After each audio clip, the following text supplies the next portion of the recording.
Good morning, everybody. Here is our webinar for this month. This month we will be going through standards 2.1 and 2.2, which is about managing the continuous improvement throughout your organisation. A very important standard for managing your compliance on an ongoing basis. And one of these webinars that we have, the series of, tie in with how you are going to manage your continuous improvement on a monthly basis, and how to implement that throughout your organisation. Okay, so as per usual, all questions are welcome, and we look forward to hearing any chats that you may have. The webinar forms part of your continuous improvement process under Standard 2.2, as I just said. Following this webinar, you should hold a Q&C meeting, and we're going to be talking about the Q&C meetings today. So what you need to do to actually manage your ongoing compliance is holding those Q&C meetings. You should also review the policy and procedure for this standard for the opportunity for improvement and continuous improvement standards. And as per the policies and procedures for continuous improvement, you should undertake a review of this policy and procedure for standard 2.1 and 2.2. You should also review any supporting documentation to go with that. So we're going to be going through supporting documentation, the policy and procedure, and the supporting documentation for standard 2.1 and 2.2 today. Okay, standard 2.1. Basically, this standard is complying with the legislation. So the RTO ensures it complies with these standards at all times, including where services are being delivered on its behalf. So if you have partnerships in place or third parties, they also have to comply with this standard. And this applies across all of the operations within the RTO. Basically, with this standard, what it means is if you are non-compliant with any other standard or anything else in your organisation, you're also non-compliant with this standard. It has a double jeopardy sort of issue with it because, yeah, as soon as you're non-compliant with anything, you're going to be non-compliant with this. So if you go to audit and you have a non-compliance with your assessment tools, you're also going to be non-compliant with standard 2.1. So standard 2.1, basically, when you rectify the other non-compliances, this one will then become compliant. So it's pretty much that's it. That's what standard 2.1 is. And the reason why they put it in place is to ensure that you actually have that continuous improvement approach throughout your organisation and that you are monitoring the policies and procedures on a regular basis. So they want you to be looking at this, and you should also be conducting internal audits on an annual basis to ensure that you are managing your compliance against the standards regularly. So basically that's 2.1. It's pretty simple, that one. Now, just because 2.1 is simple doesn't mean 2.2 is. 2.2 is basically how you ensure everything's being tied together with your continuous improvement. So with standard 2.2, it basically says, the standard says that you need to systematically monitor your RTO's training, assessment strategies and practices to ensure that you're ongoing compliance with standard 1.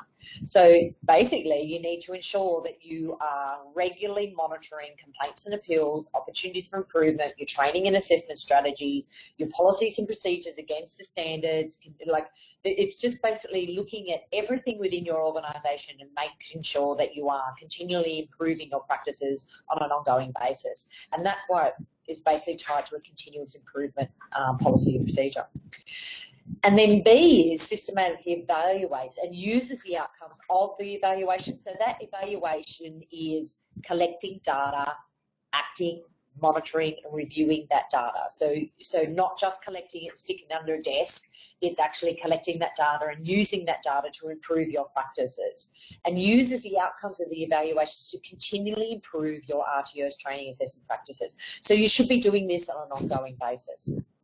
Evaluation information includes, but is not limited to, quality performance indicators, so your quality indicator feedback forms, data collected under clause 7.5, validation outcomes, so undertaking assessment validation, getting feedback from your students, trainers and assessors feedback, and complaints and appeals process. And of course, you're looking at your industry consultation as well.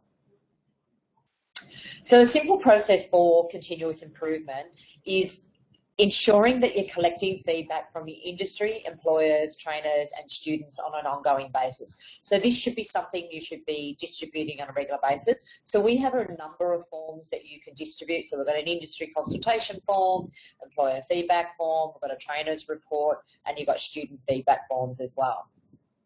You should then, after you collect that feedback, be reviewing that feedback and then acting on the feedback to ensure that you are addressing your industry and student needs.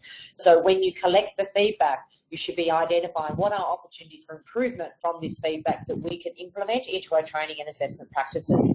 And the best way to do that is to hold a monthly meeting and discuss those on a regular basis. You should be adjusting your training assessment in line with the feedback. So hold regular meetings to discuss and monitor the feedback and action taken to implement change based on that feedback. In our policy and procedure for Standard 2.2, we have that you hold a monthly quality and compliance meeting on a regular basis, and that you should be holding that once a month. It should go for a couple of hours, and it's where you're going through. We have an agenda template and a minute template as well, so we're going to have a look at that. We have a continuous improvement strategy that you can use that outlines the feedback that we are collecting, so the data we're collecting on a regular basis, how we collect that data, act on that data, and monitor it on an ongoing basis. So this continuous improvement strategy document has all of the policies. It's sort of like a snapshot of the policies and procedures within all the standards. So I'm just going to share with you my desktop, and on that you should be able to see. You should be able to see now. I see what you said. Yeah, so you should be able to see this now. So this is an agenda template that we have in place for that. Actually, I'll get to the continuous improvement cycle first. So this is the continuous improvement strategy. So the continuous improvement strategy is in all your documentation. It's under policies and procedures, so P&P, and it includes overview of the data that you are going to collect, how you're going to collect it, the timing of when you're going to collect that, when you're going to analyse it, who's responsible for that data, who's going to act upon it, and how you're going to implement continuous improvement practices. And then we go through every single form and all the data you collect on each of those forms. This is a really good snapshot for new team members, or if you're just started the Kickstart package, this is also very good for you because it gives you a snapshot without having to go through every single policy and procedure to identify what are the forms for and when you should be collecting data from them. What standard does that relate to? So basically the idea is to make it easier with a snapshot, but also with Ask for Audits, they find this really useful because it's a snapshot of how you're going to be implementing the policies and procedures. Okay, so we'll go back to the slides. Sorry, I'll just find this slide. I should just open it back up again. Do that. There we go. Okay. Right, so we continue on. That's a continuous improvement strategy. So as I've already said, the key part of managing your continuous improvement is to hold regular meetings. That is every month you should be holding a meeting. Now, it depends on your organisation. Now, if you have a lot of students and it's very busy, you've got quite a few trainers, you might want to hold more than once a month, but I recommend that once a month you just do your continuous improvement stuff. You might hold other meetings to discuss other training issues or marketing or business development or things like that. That's not a problem. Where you really need to hold a regular meeting is that monthly continuous improvement, quality and compliance meeting, where you're actually going through and having a look at the data, monitoring that data that you're collecting. And the big thing is you should be doing this on a regular basis, at least once a month. Sometimes if you're a small RTO, you might go out to bi-monthly and only hold it once every 2 months. But as in the policies and procedures, we recommend you do it once a month. And with those meetings, you minute them. Make sure you minute those. This is what ties all your continuous improvement together. This is how we ensure that you have that continuous improvement approach throughout your organisation. So the Q&C meeting should be held regularly, 1 day a month. Hold the meeting even if it's just you, just one person. If you're me, myself and I RTO, you should still hold the meeting. Now, the idea is when you're holding the meeting by yourself, you're not sitting there talking to yourself. It's just basically, do we have any opportunities for improvement? No, yes. If we do, what were they? And just type it out. Just type your minutes, basically. did we have any complaints and appeals? What were they? What practices did we improve based on that? So it's just basically getting in the habit of holding the meeting. And so when you do get more team members, you are actually going through those that process on a regular basis, and that you have got evidence of minutes. So for the kickstarts, you need to have evidence of minutes for your initial registration audit. For re-registrations and 1 year post initials, you'll need to have evidence that you are holding those meetings on a regular basis and that you should have those minutes in place. Now, the minutes don't have to be typed up. You can actually handwrite them if you wanted to, but it is better if you do type them up because it's clearer and they're easier to read and easier to distribute to the other team members in your organisation. You should record actual data collected. Don't make it up. You should actually be looking at the data that you're collecting. So industry consultation forms, student feedback forms, employer feedback forms, things like that. You should be collecting that on a regular basis. You should watch your regular Vivacity membership webinars because these webinars actually tie in with those monthly meetings. So there is actually a continuous improvement cycle within the policies and procedures that you should be following on the monthly basis, and that's where you're looking at a couple of standards each month. This month is 2.1 and 2.2. So as you go through each month, there's a couple of standards that you'll be reviewing on a regular basis. So you should be looking at those standards. Are we doing that? If we're not doing that, why aren't we doing that? Should we be implementing that policy and procedure now, or do we actually need to adjust the policy and procedure because it's not actually what we're doing and we have a different practice that we have in place? So you should be reviewing those standards on a regular basis.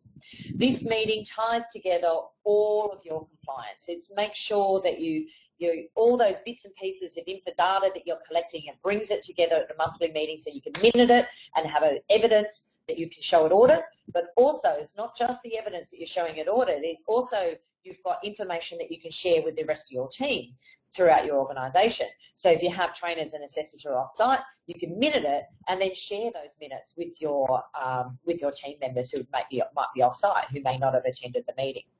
The process for holding your Q&C meeting is in the Q&C manual under Standard 2.2, so you should have a look at that and go through the process on how to do that. I'm also going to show you how to do it here today, so we're going to be going through that in this webinar. Okay, so the documents for the meetings is you have an agenda template and you have a minute template. Now, the purpose of the agenda template is for you to distribute this prior to the meeting so people can take notes at the meeting. It's not a requirement for your evidence requirements. It's just a good document to have for everyone who attends the meeting to be able to take their notes.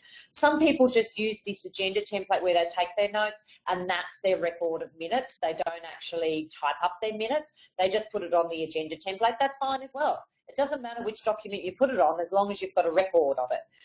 And this one is just make it easier. It's so that you can write up your notes on the agenda template while you're in there.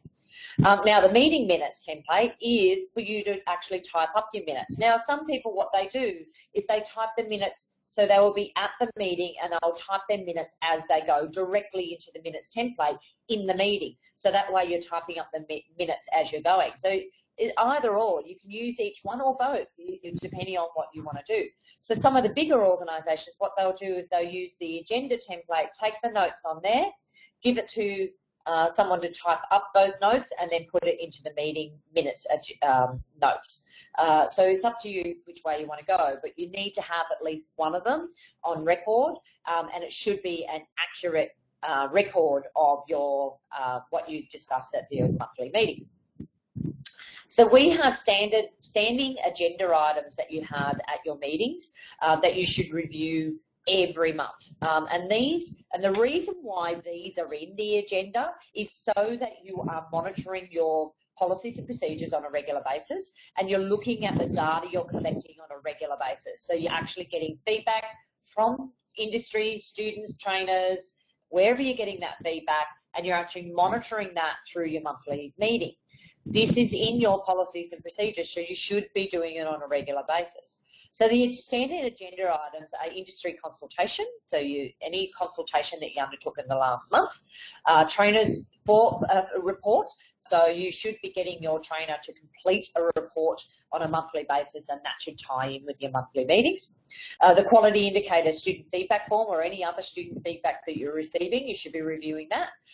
The continual improvement cycle, so we're looking at a couple of standards each month that you should be looking at. So as I said, the continual improvement cycle ties in with these webinars. So you could actually just watch this webinar and state in underneath this heading that you watch the webinar for standards blah, so 2.1, 2.2, and this is what you identified at the meeting. Yes, we're doing that. No, we're not. We should be improving our practices, or whatever you identified following doing the webinar on your continuous improvement cycle.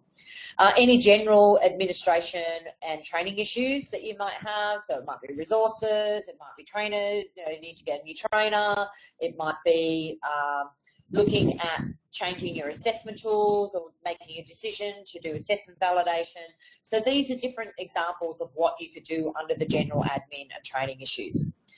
If there's been any changes to training packages, so that's where you discuss it here. Now this is more often than not, it's going to be non-applicable, and that's what you're going to put in the minutes, that was not applicable, but it's important to have it in your minutes so that you are reporting, no, actually, was there any changes to the training package? And the best way to actually be reminded of if there's any changes to the training packages is to register on training.gov.au for the qualifications that you have on your scope, or units and competencies, or for your RTOs, then you're receiving updates from training.gov.au on any changes that may happen. The opportunities for improvement register, so you should be looking at opportunities for improvement on a monthly basis. We're going to go through that in a bit more detail. WHS incidents register and your complaints and appeals register. So industry consultation is huge. It is one of the key components of ensuring that your training and assessment practices are up to speed with what actually industry wants, and really, really important that you undertake industry consultation on a regular basis.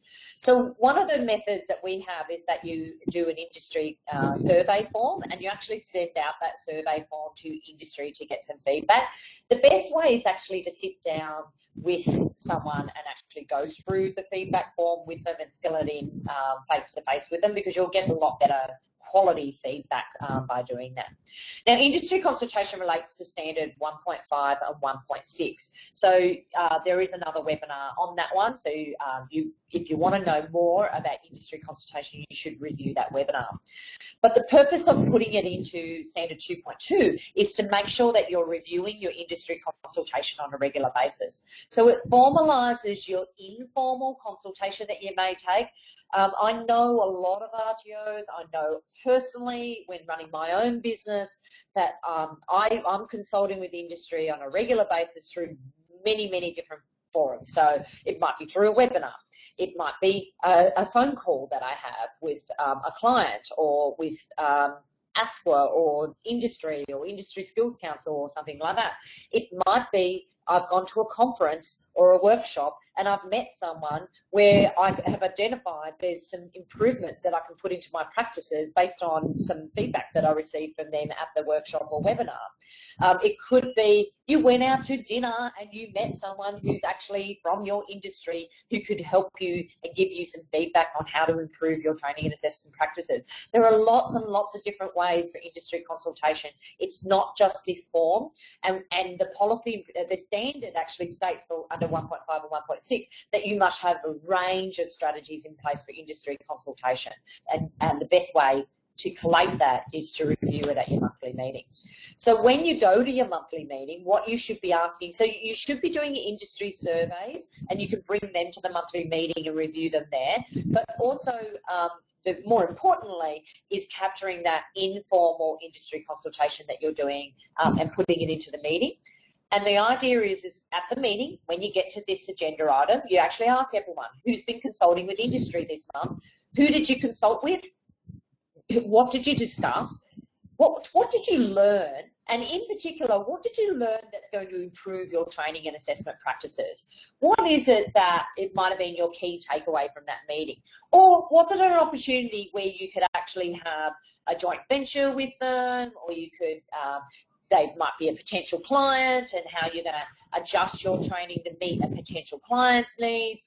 That's all really important industry consultation that you can put into these minutes, and formalise that informal industry consultation that you've done. Really, really important that you do that on a regular basis. And most importantly, don't just document who you spoke to, document what did you speak about and what did you learn that you're going to implement into your policies and procedures, or implement into your training and assessment strategy, even more important, to improve your practices. And that's what ASQA want to see. They want to see that you're consulting, but then you're collecting that data and then using that data to improve your training and assessment practices, and in particular your training and assessment strategy. And the idea is that we minute all this industry consultation, and you may not implement it straight away into your training and assessment strategy, but next time you go to review your training and assessment strategies, you can go back to your industry consultation in your minutes and use that for improving your practices. So it's there, it's already minuted, you don't have to go find it anywhere. The other one that I've seen is really good is actually have an industry consultation register and actually put everybody that you spoke to in the register. Now that can get quite complicated, and how simple it is to find documents on servers now and find key information. Yeah, just minute it, put it in your minutes.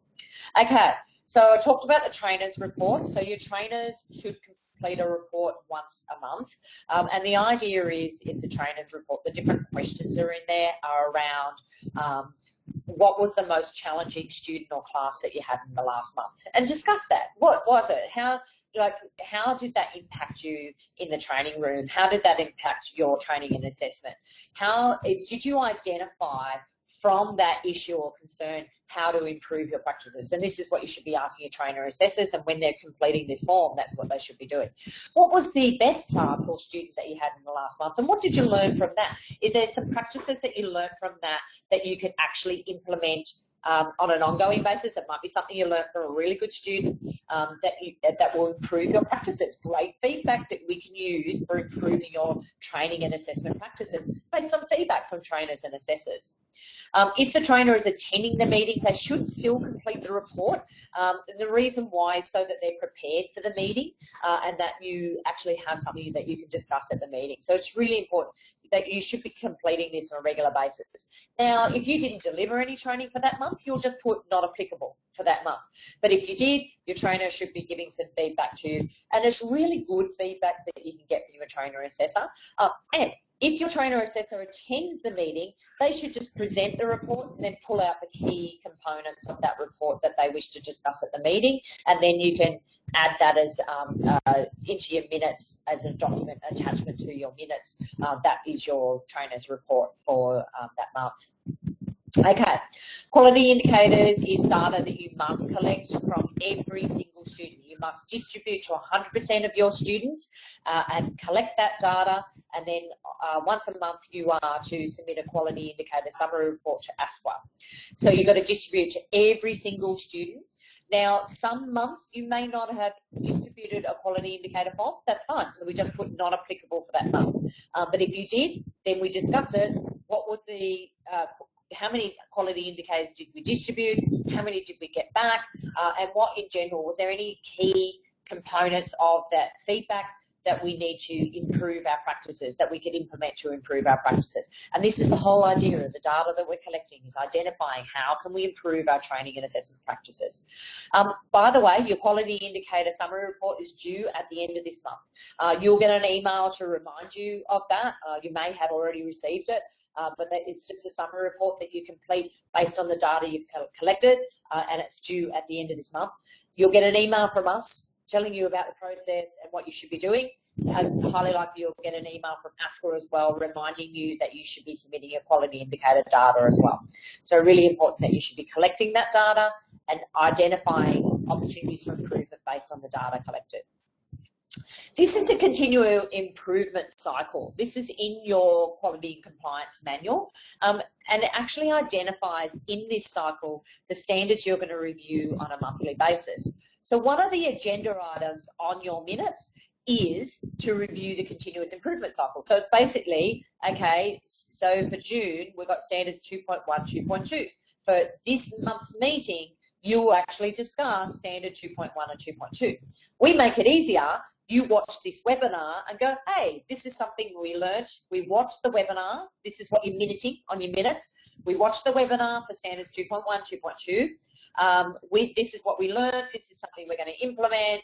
Just some key points in the minutes about what you learned from the webinar, but also you should then go through the policies and procedures in the Q&C manual for standard 2.1 and 2.2 and actually review that policy and procedure and identify, are we doing this?